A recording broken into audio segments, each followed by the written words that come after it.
Archaeology is the study of our early history, which embodies 99% of human existence on Earth. We unearth material remains, sometimes even entire cities, to understand an otherwise hidden or lost past.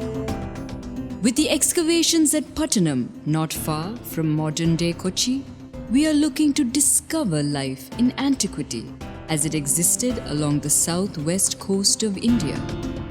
With a few centuries of unparalleled glory, Pattanam seems to have been part of the 2,000-year-old Musiri Pattanam, or Musiris, known to seafaring traders from around the world. Famous for the export of spices, pepper, cloth, semi-precious stones and forest goods like ivory, it was situated on the Periyar Delta of the Arabian Sea coast.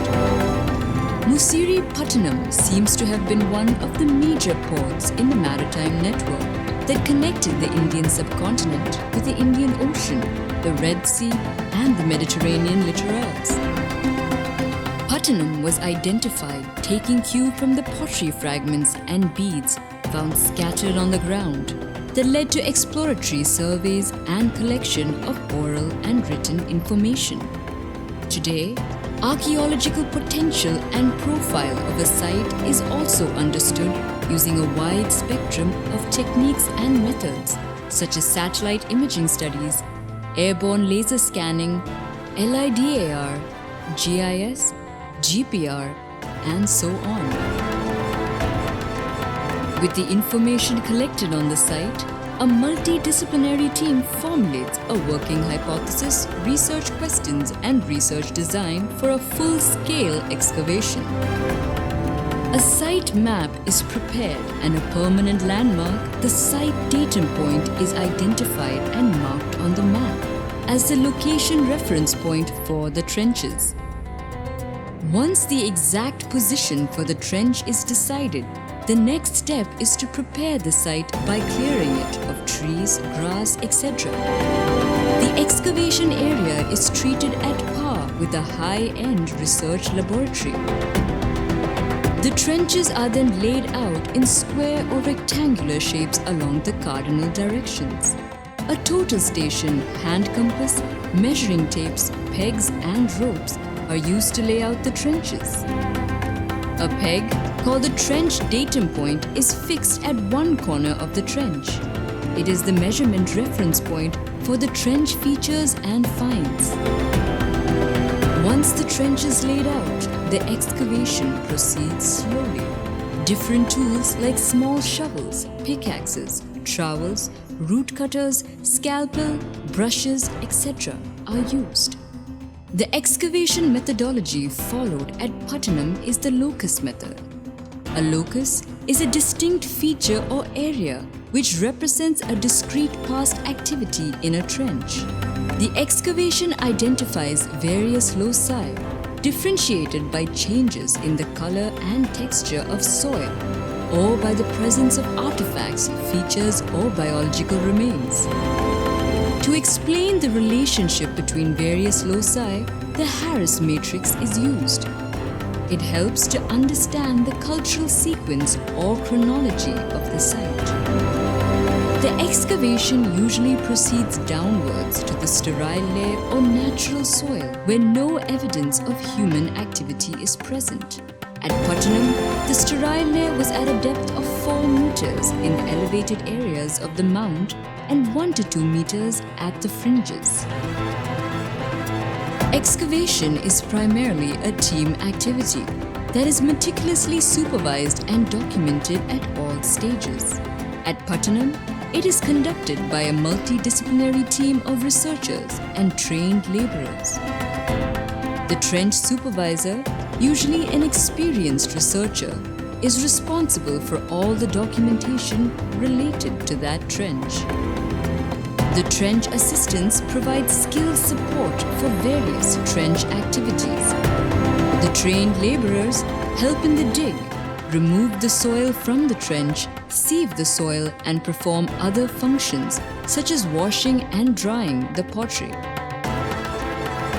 Excavation is considered as the systematic destruction of a site, as it irreversibly disrupts the composition of layers or strata formed over centuries or millennia.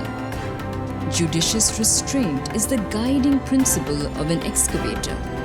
Hence, meticulous multi-level and multimedia documentation becomes critical. The excavation records at Pattanam are trench notebooks, data sheets, tally sheets, and various registers.